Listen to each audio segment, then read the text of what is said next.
Shreyas Iyer most talented player, అందులో ఎలాంటి doubt లేదు. కానీ శ్రేయస్ అయ్యర్ టీమిండియా తరఫున ఆడక చాలా కాలమే అయింది. 2023 డిసెంబర్లో టీమిండియా తరఫున చివరి టీ20 ఆడాడు. గతేడాది ఫిబ్రవరిలో చివరిగా టెస్టుల్లో బరిలోకి దిగాడు. గతేడాది ఆగస్టులో వన్డే మ్యాచ్ల్లో ఆడాడు. ఫిట్ గా ఉన్నప్పటికీ దేశవాళీ టోర్నీల్లో ఆడలేదనే కారణంగా శ్రేయస్ అయ్యర్ పై గతేడాది బీసీసీఐ చర్యలు తీసుకుంది. సెంట్రల్ కాంట్రాక్ట్ నుంచి తొలగించింది. టీమిండియాకు శ్రేయస్ అయ్యర్ దూరమయ్యాడు. ఆ తర్వాత శ్రేయస్ దేశవాళీ టోర్నీలనే అస్త్రంగా మలుచుకున్నాడు. ముంబై తరఫున అద్భుతంగా ఆడుతున్నాడు. అయ్యర్ అదుర్స్ అనుకునేలా పరుగుల వేటలో దూసుకుపోతున్నాడు. మళ్లీ టీమిండియా తలుపులు తట్టే విధంగా అడుగులు వేస్తున్నాడు. విజయ్ హజారే ట్రోఫీలో శ్రేయస్ అయ్యర్ 5 ఇన్నింగ్స్ల్లో బరిలోకి దిగాడు. 4 ఇన్నింగ్స్ల్లో నాటౌట్ గా నిలిచాడు. 325 యావరేజ్ తో 325 పరుగులు సాధించాడు. విజయ్ హజారే ట్రోఫీలో శ్రేయస్ అయ్యర్ 2 సెంచరీలు కొట్టాడు.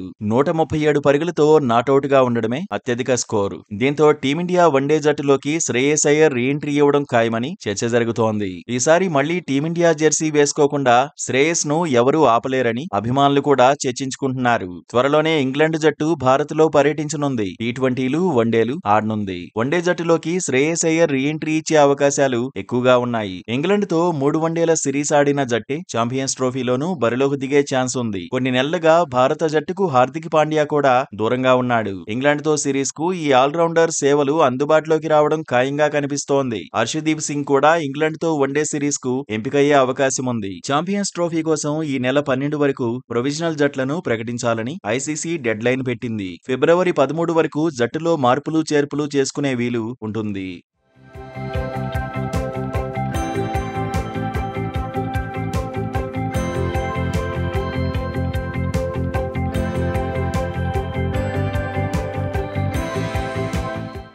ఇంగ్లాండ్ తో టెస్ట్ సిరీస్ లో జస్ప్రీత్ బుమ్రా బరిలో దిగేది అనుమానమే. వెన్నునొప్పి కారణంగా సిడ్నీ టెస్ట్ రెండో ఇన్నింగ్స్ లో బుమ్రా బౌలింగ్ చేయలేదు. దీంతో స్టార్ పేసర్ కు విశ్రాంతి ఖాయమని తెలుస్తోంది. ఇంగ్లాండ్ తో వైట్ బాల్ సిరీస్లకు అందుబాటులో ఉండకపోవచ్చని కథనాలు వస్తున్నాయి. బోర్డర్ గవాస్కర్ ట్రోఫీలో 32 వికెట్లు తీసిన బుమ్రా ఒక్కడే 151.2 ఓవర్లు బౌలింగ్ చేశాడు. ఒక్క మెల్బోర్న్ టెస్ట్ లోనే 53.2 ఓవర్లు వేశాడు. వర్క్ లోడ్ ఎక్కువ అవడమే వెన్నునొప్పికి కారణమని ప్రచారం జరుగుతోంది. జస్ప్రీత్ వెన్నునొప్పి తీవ్రతపై ఇంకా క్లారిటీ లేదు. గాయం గ్రేడ్ 1 విభాగంలో ఉంటే కోలుకోవడానికి 2 నుంచి 3 వారాలు పడుతుంది. గ్రేడ్ 2 గాయమైతే 6 వారాలు రెస్ట్ తీసుకోవాల్సి ఉంటుంది. గాయం తీవ్రత మరింత ఎక్కువ ఉంటే కనీసం 3 నెలలైనా ఆటకు దూరం కావాల్సి వస్తుందని ఎక్స్పర్ట్స్ చెబుతున్నారు. గాయం తీవ్రతను బట్టి జస్ప్రీత్ విషయంలో సెలెక్టర్లు నిర్ణయం తీసుకుంటారని తెలుస్తోంది.